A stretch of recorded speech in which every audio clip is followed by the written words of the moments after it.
Friends, welcome back on apex classes digital platform. मैं शीतल शर्मा, आपकी history educator. हम पढ़ रहे थे क्लास 12 का 4th लेसन मुस्लिम आक्रमण, उद्देश्य और उसके प्रभाव। और आज का हमारा टॉपिक है महाराणा प्रताप। सबसे इम्पोर्टेंट टॉपिक, भारत राजस्थान के सबसे शूरवीर योद्धाओं में जिनका नाम गिना जाता है। हमने पिछली क्लास में रावचंद्र सेन पढ़ा था और रावचंद्र सेन के बाद में मुगलों से कड़ी टक्कर लेने वाला और आजीवन मुगलों की अधीनता स्वीकार नहीं करने वाला शासक कौन था? महाराणा प्रताप। कहाँ का शासक था? मेवाड़ का। ठीक है, तो आज हम शुरू करते हैं महाराणा प्रताप। सबसे पहले हम पढ़ेंगे इसमें अकबर के द्वारा चित्तौड़ आक्रमण और जयमल पत्ता का प्रतिरोध। इसमें हम क्या पढ़ेंगे? ये बात हो रही है चित्तौड़ पर आक्रमण। महाराणा प्रताप के पिता कौन थे? महाराणा प्रताप के पिता महाराणा उदय सिंह। महाराणा उदय सिंह महाराणा प्रताप के पिता। देखिए, महाराणा प्रताप के पिता जो थे उदय सिंह, इन पर अकबर के द्वारा आक्रमण किया गया था। ठीक है ना, यहाँ पर जो एक बात चल रही है अकबर द्वारा चित्तौड़ पर आक्रमण, ये बात चल रही है महाराणा प्रताप के पिता उदय सिंह के काल में। ठीक है ना, ये आक्रमण कब हुआ था? 1587 ईस्वी में। कब हुआ था? 1567 ईस्वी में, 67 में। ठीक है ना, 1567 की बात है ये, जिस समय मुगल शासक अकबर के द्वारा आक्रमण किया गया था मेवाड़ के शासक उदय सिंह पर। ठीक है ना, अकबर जो कि अपने साम्राज्य का विस्तार करना चाहता था और संपूर्ण मेवाड़ रियासत को मुगल साम्राज्य में शामिल करना चाहता था। उस समय वहां का शासक था महाराणा उदय सिंह और 1567 ईस्वी में यानी 1567 ईस्वी में महाराणा उदय सिंह पर अकबर के द्वारा आक्रमण किया गया। अब यहाँ पर जिस समय मुगल सेना मेवाड़ में आई, उस समय यहाँ के सरदारों ने महाराणा उदय सिंह को तो वहां से भगा दिया कि भाई आपकी जान हमारे लिए बहुत ज़्यादा ज़रूरी है, हम मेवाड़ के जो शासक है उनके लिए उनके जीवन के साथ में हम खिलवाड़ नहीं कर सकते। और मुगल सेना जो है वह यहाँ पर युद्ध करने के लिए आ रही है, तो उदय सिंह को तो सुरक्षित यहाँ से बाहर भिजवा दिया जाता है। और उदय सिंह के जो दो सेनापति, नाम याद रखने आपको, कौन है? जयमल और पत्ता। देखो, बहुत अच्छे से याद करना है। पिछली क्लास में हमने राव मालदेव के दो प्रमुख सेनापति, वीर सेनापति याद किए थे हमने, जेता और कुंता। ठीक है ना, तो ऐसे सेनापति कई बार पूछे जाते हैं कि ये दोनों सेनापति किस शासक के थे। तो यहाँ पर जयमल और पत्ता जो है वह किसके प्रमुख सेनापति थे? महाराणा उदय सिंह के प्रमुख सेनापति थे। इन दोनों के द्वारा युद्ध किया जाता है। कौन है दूसरी तरफ? मुगल सेना, अकबर के नेतृत्व में मुगल सेना, और ये लड़ रहे हैं उदय सिंह की तरफ से। दोनों के मध्य 1567 में संघर्ष होता है, युद्ध होता है। युद्ध का बड़ी वीरता के साथ में जयमल और पत्ता के द्वारा प्रतिरोध किया जाता है मुगल सेना का। काफी लंबे समय तक, लगभग ऐसा कहा जाता है कि 4 से 6 माह तक ये युद्ध लड़ता है। इस युद्ध में जयमल और पत्ता अपने अंतिम समय तक, ठीक है ना, अपने अंतिम समय तक युद्ध करते हैं और ये दोनों इस युद्ध के दौरान शहीद हो जाते हैं। ठीक है ना, वीर गति को प्राप्त हो जाता है। अकबर इनकी वीरता से इतना प्रभावित होता है, इनकी वीरता से कि वाकई में इनकी वीरता बहुत ही उसको प्रभावित कर गई। 1568 में इनकी मृत्यु हो जाएगी और इसके बाद में ही मेवाड़ पर यानी चित्तौड़गढ़ पर, मेवाड़ का जो चित्तौड़गढ़ वाला जो क्षेत्र है उस पर किसका अधिकार होगा? अकबर का अधिकार होगा। और वह इससे इतना प्रभावित हुआ कि इनकी याद में, किसकी याद में? जयमल और पत्ता की याद में अकबर के द्वारा आगरा के दुर्ग के आगे क्या है? इनकी प्रतिमाएं, प्रवेश द्वार पर इनकी प्रतिमाएं, इनकी मूर्तियां जो स्थापित की जाएगी। कहां पर? आगरा दुर्ग पर, आगरा दुर्ग के प्रवेश द्वार पर, आगरा दुर्ग के प्रवेश द्वार पर प्रतिमाएं स्थापित की जाएगी। लेकिन कट्टरपंथी जो आएगा औरंगजेब, वो इनकी मूर्तियों को तोड़वा देगा। ठीक है ना, स्थापित तो कौन कराएगा? अकबर के द्वारा स्थापित की जाएगी। ठीक है ना, तो ये जो युद्ध हुआ है ये हुआ है महाराणा प्रताप के पिता उदय सिंह के शासनकाल के दौरान हुआ है, जिसमें जयमल और पत्ता जो है वीर गति से लड़ते हुए शहीद हो जाते हैं और अकबर का चित्तौड़ पर 1568 ईस्वी में चित्तौड़ पर आक्रमण हो जाता है। ठीक है ना, तो ये सारी चीज़ें जो है ये हमें ध्यान रखनी है कि यहाँ पर ये स्थापित तो किसके द्वारा होगी? अकबर के द्वारा स्थापित होगी। और हटाया किसके जाएगा? जो कि कट्टर मुस्लिम है, धर्मांध व्यक्ति हम जिसको कह सकते हैं, कौन है, औरंगजेब, उसके द्वारा ये प्रतिमाएं आगरा के किले के प्रवेश द्वार से हटा दी जाएगी। ठीक है ना, औरंगजेब द्वारा हटा दी जाएगी। ओके, तो यहाँ पर हुआ ये अकबर के द्वारा चित्तौड़ पर पहला आक्रमण 1567 में। 1568 में उसका अधिकार हो जाएगा और जयमल प्रताप शहीद हो जाएंगे। नेक्स्ट अपन पढ़ रहे हैं प्रताप का प्रारंभिक जीवन और उसका राज्यारोहण। प्रारंभिक जीवन व राज्यारोहण। ओके, प्रताप का प्रारंभिक जीवन, सबसे पहले हम पढ़ते हैं प्रताप का जन्म। प्रताप का जन्म कब हुआ? 9 मई 1540 ईस्वी में। कब हुआ? 9 मई 1540 ईस्वी में महाराणा प्रताप का जन्म हुआ। ठीक है ना, इसकी तिथि भी याद रखनी है आपको, ज्येष्ठ शुक्ला तृतीया को। कब हुई?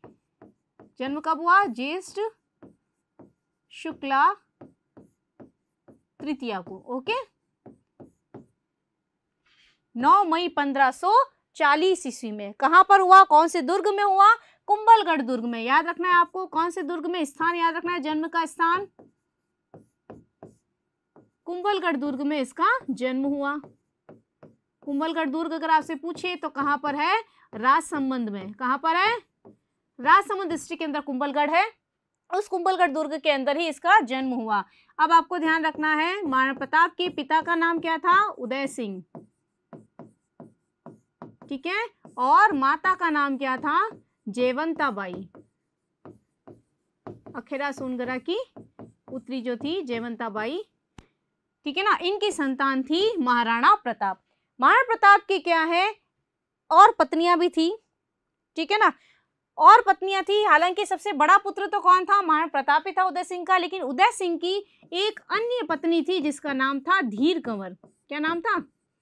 धीर कंवर अन्य नाम था, सॉरी अन्य पत्नी थी जिसका नाम था धीर कंवर। धीर कंवर का जो पुत्र था जिसका नाम था, इससे जो पुत्र उत्पन्न हुआ उसका नाम था जगमाल। ठीक है ना, उदय सिंह का जो अन्य पत्नी से जो पुत्र था उसका नाम क्या था? जगमाल। अब धीर कंवर का प्रभाव क्या है? उदय सिंह पर सबसे ज्यादा था, वो उनकी प्रिय रानी थी। इसलिए धीर कंवर ने क्या है, ज्येष्ठ पुत्र तो महाराणा प्रताप है, लेकिन उसके बाद भी जगमाल को उत्तराधिकारी बनाने के लिए धीर कंवर ने उदय सिंह पर अपना पूरा प्रभाव डाल दिया और उसको राजी कर दिया कि वह अपना उत्तराधिकारी किसे घोषित करे? जगमाल को घोषित कर देवे। ठीक है, और उदय सिंह जो है वह धीर कंवर की बात को स्वीकार कर लेता है और अपना उत्तराधिकारी किसे नियुक्त कर देता है? जगमाल को मेवाड़ का भावी उत्तराधिकारी नियुक्त कर देता है। ठीक है ना, अब जिस समय उदय सिंह की मृत्यु होगी तो उदय सिंह की मृत्यु के बाद में मेवाड़ की गद्दी पर कौन बैठ जाता है? जगमाल बैठ जाता है। लेकिन मेवाड़ के जो अन्य सरदार हैं, सामंत हैं, वो जगमाल को शासक बनाने के पक्ष में नहीं थे। वो किसको सरदार बनाना चाहिए? जो ज्येष्ठ पुत्र है, जो योग्य पुत्र है, कौन है? महाराणा प्रताप। इसलिए जगमाल के गद्दी पर बैठ जाने के बाद भी जो सारे सामंत और सरदार हैं वह सब किसका समर्थन करते हैं? महाराणा प्रताप का। और 28 मई 1572 ईस्वी में, कब? 28 मई 1572 ईस्वी में होली के दिन, कई बार पूछा जाता है कि होली के दिन किस शासक का राज्यारोहण हुआ, राज्याभिषेक हुआ। ठीक है ना, तो होली के दिन राज्यारोहण किसका हुआ था? महाराणा प्रताप का। ठीक है ना, तो 28 मई 1572 ईस्वी को सारे सामंत और सरदारों के द्वारा महाराणा प्रताप का राज तिलक कर दिया जाता है। और अगर पूछा जाए स्थान तो कहाँ किया जाता है? गोगुंदा में। कहाँ किया जाता है? गोगुंदा में। गोगुंदा अगर आपसे पूछे कौन से डिस्ट्रिक्ट में है तो वह है उदयपुर डिस्ट्रिक्ट में। ओके, समझ में आ रहा है आपको? तो ये सारी चीज याद रखनी है। जन्म स्थान, जन्म भी कई बार पूछा जाता है 1 नंबर के क्वेश्चन में कि महाराणा प्रताप का जन्म कब हुआ था, तो 9 मई, क्योंकि हमेशा प्रताप जयंती बनाई जाती है, आपको ध्यान रखना है। तो डेट के साथ में याद रखना है। बाकी सबका तो हम सन याद करते हैं, लेकिन महाराणा प्रताप के जन्म में हमको डेट के साथ में याद रखना है। ठीक है ना, तो 9 मई 1540 ईस्वी में आपको जन्म याद रखना है। और राज्यारोहण अगर आपसे पूछे तो 28 मई 1572 ईस्वी को, और कहाँ हुआ था? गोगुंदा में हुआ था। ठीक है ना, अब जिस समय महाराणा प्रताप गद्दी पर बैठा तो जगमाल, इनके जो भाई वगैरह थे, उनको विरोध का सामना करना पड़ा। ठीक है ना, इनको शासन पर बैठते काफी सारी प्रारंभिक कठिनाइयों का सामना करना पड़ा था। ठीक है ना, और उन कठिनाइयों को सहन करते हुए ही उन्होंने ये प्रण लिया था कि एक तरफ से तो मुगलों के आक्रमण हो रहे हैं, दूसरी तरफ भाइयों के आक्रमण हो रहे हैं, भाई जो है वह अकबर की शरण में चले गए थे। ऐसे में उन्होंने ये कसम खा ली थी कि जब तक मैं मेवाड़ पर मुगलों के आधिपत्य को, जो चित्तौड़ पर अधिकार हो गया था अभी तक, तो उसको जब तक वापस नहीं ले लेता, मुगलों की अधीनता मैं स्वीकार नहीं करूंगा। और किसी भी जो ऐशो आराम की जो चीज़ें हैं, जैसे कि भी पत्तल दूनों में खाऊंगा, जो पंच धातु के जो बर्तन वगैरह होते हैं उनमें मैं नहीं खाऊंगा, खाना नहीं खाऊंगा, राजमहलों में निवास नहीं करूंगा, जो आसान सैया होती है, पलंग होते हैं, ठीक है ना, वहाँ पर मैं सोऊंगा नहीं। तो इस प्रकार की उन्होंने दृढ़ प्रतिज्ञा की कि मैं आजीवन, उन्होंने जंगलों में, कि मैं एकदम बिल्कुल सादा जीवन जो है वो व्यतीत करूंगा, ठीक है ना, दूने पतलों में खाऊंगा, चांदी के और आभूषण वगैरह नहीं पहनूंगा, ऐसे बर्तनों में भोजन नहीं करूंगा जो कि बहुत ही कीमती होते हैं, उन पे मैं भोजन नहीं करूंगा। अब यहाँ पर बात शुरू होती है, अकबर जो कि चित्तौड़ पर अधिकार कर ही लिया था उसने, अब वह पूरे मेवाड़ पर अपना अधिकार स्थापित करना चाहता था। तो अकबर जो है वह सबसे पहले महाराणा प्रताप के पास में अपनी अधीनता स्वीकार करवाने के लिए 4 दूत भेजता है। सबसे पहली चीज आपको ध्यान रखनी है कि अकबर के द्वारा 4 शिष्टमंडल या 4 दूत भेजे जाते हैं, 4 शिष्टमंडल भेजे जाते हैं। इसके लिए शॉर्ट ट्रिक आपको ध्यान रखनी है, जमा भाटो। क्या याद रखोगे? जमा भाटो। ज से याद रखना है आपको जलाल खां कोर्ची। सबसे पहले किसको भेजेगा? जलाल खां कोर्ची को भेजा जाएगा, उसके सिंहासन पर बैठते ही 6 माह में ही, ठीक है ना।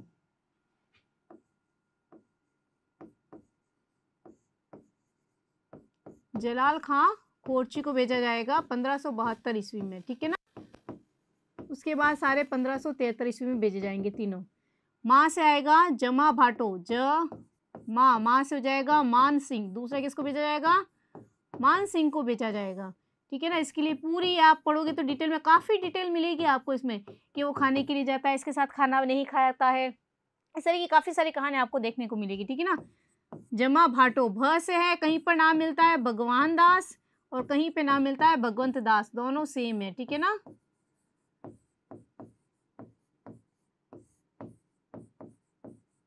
ओके, और सबसे लास्ट में भेजते हैं टोडरमल, ठीक है। तो इस तरीके से आपको याद रखना है जमा भाटो, ठीक है ना। जमा भाटो से याद रखोगे। जो 4 दूत का क्रम पूछा जाता है, कई बार कंपटीशन लेवल में भी पूछा जाता है कि अकबर के द्वारा महाराणा प्रताप से अधीनता स्वीकार करने के लिए किन 4 दूतों को भेजा गया था। तो जमा भाटो सीक्वेंस आपको याद आ जाएगी। जलाल खां कोर्ची 1572 ईस्वी में, मान सिंह 1573 ईस्वी में, भगवान दास 1573 ईस्वी में और टोडरमल भी 1573 ईस्वी में। लेकिन इन चारों शिष्टमंडल के बाद भी महाराणा प्रताप के द्वारा मुगलों की अधीनता स्वीकार नहीं की जाती है, ठीक है ना। महाराणा प्रताप मुगलों की अधीनता स्वीकार नहीं करता है, मुगलों की अधीनता स्वीकार नहीं करता है। अब अंतिम उपाय क्या रहेगा? युद्ध, ठीक है ना, कि भाई उसके सामने सारे शिष्टमंडल भेज दिए हैं उससे अपनी अधीनता स्वीकार करने के लिए, लेकिन वह मुगलों की अधीनता स्वीकार करने के लिए तैयार नहीं है। ऐसे में अब अकबर के पास में अंतिम उपाय क्या रहेगा? महाराणा प्रताप के विरुद्ध युद्ध करना। अब दोनों के मध्य क्या होगा? हल्दी घाटी का युद्ध होगा। इस युद्ध से पहले मैं आपको यहाँ पर इसकी चीज बता देती हूँ। यहाँ पर अब यहाँ पर जो उपाय रहता है तो वो क्या करता है? युद्ध की तैयारी करता है। युद्ध की तैयारी के लिए वह महाराणा प्रताप के खिलाफ जो सेना भेज रहा है उसका नेतृत्व किसको सौंपता है? मान सिंह को। किसको? मान सिंह को सौंपता है। पहली बार ऐसा हुआ कि बाकी अन्य जो सैनिक होंगे वो तो सारे मुगल सरदार होंगे, मुगल सारे सैनिक होंगे। पहली बार ऐसा होगा यहाँ पर मुगल दरबार के इतिहास में कि इतनी बड़ी सेना का नेतृत्व, मुगल सेना का नेतृत्व एक हिंदू राजपूत के हाथों सौंपा गया। तो काफ़ी सारे जो मुगल दरबारी थे, मुगल सरदार जो थे, वैसे खुश भी नहीं थे। इसका उल्लेख कौन करता है? उस समय का एक मुस्लिम इतिहासकार जिसने पूरे हल्दी घाटी युद्ध का आंखों देखा वर्णन किया है। कौन था? बदायूनी। कई बार ये क्वेश्चन भी पूछा जाता है कि हल्दी घाटी युद्ध में एकमात्र मुस्लिम इतिहासकार जिसने उसका आंखों देखा हाल का वर्णन किया है, कौन है वह? बदायूनी, ठीक है ना। तो मान सिंह जो है वह यहाँ पर सेना का नेतृत्व करेगा, ठीक है ना। और यहाँ पर सेना को 2 भागों में, ये जो सेना का पूरा योजना जो बनाई जाती है वो कहाँ बनाई जाती है? अजमेर दुर्ग में। कहाँ बनी जाती है? अजमेर दुर्ग, जिसको मैगजीन का दुर्ग भी कहा जाता है, ठीक है ना। मोस्ट इंपॉर्टेंट, कई बार पूछा जाता है कि मैगजीन का दुर्ग किस दुर्ग को कहा जाता है, तो अजमेर दुर्ग को मैगजीन का दुर्ग भी कहा जाता है। ओके, तो इस दुर्ग में पूरी योजना बनाई जाती है। ध्यान रखना है आपको, हल्दीघाटी युद्ध की योजना किस दुर्ग में बनाई गई? अजमेर दुर्ग के अंदर बनाई गई। ओके, नेतृत्व मानसिंह को सौंपा। सेना को 2 भागों में बांट दिया। 2 भाग में क्या होंगे? 2 भागों में विभाजन में एक तो होता है सेना का अग्रभाग, ठीक है ना, जिसको हरावल भाग कहते हैं, और दूसरा होता है पिछला भाग, जिसको चंदावल भाग कहते हैं, ठीक है ना। 2 भागों में वो सेना को बांटेगा। अब इसमें आपको ध्यान रखना है, सेना का जो हरावल भाग है, हरावल भाग का मतलब उसका जो अग्रिम भाग है, उसका नेतृत्व तो किसके हाथों में रहेगा? सैयद हाशिम के हाथों में। किसके हाथों में? सैयद हाशिम, ठीक है ना। हरावल भाग का मतलब आपको ध्यान रखना है, सेना का जो अग्र भाग होता है, आगे का जो भाग होता है, ठीक है ना। और दूसरी तरफ ध्यान रखना है चंदावल भाग। चंदावल भाग यानी पीछे का भाग, इसका नेतृत्व कौन करेगा? माधो सिंह। माधो सिंह कच्छावा है, माधो सिंह कच्छावा द्वारा इसका नेतृत्व किया जाएगा। तो इस प्रकार ये सारी योजना जो है वो अजमेर दुर्ग के अंदर बैठकर बनाई जाती है। ओके, नेक्स्ट क्लास में हम नए टॉपिक के साथ फिर मिलेंगे, तब तक के लिए थैंक यू। सब्सक्राइब करें हमारा apex classes edutech YouTube channel, साथ ही बेल आइकन को क्लिक करना बिल्कुल ना भूलें, ताकि आगे आने वाले सभी यूट्यूब वीडियोस की अपडेटेड नोटिफिकेशंस सबसे पहले आपको मिले। Apex classes edutech, subscribe now.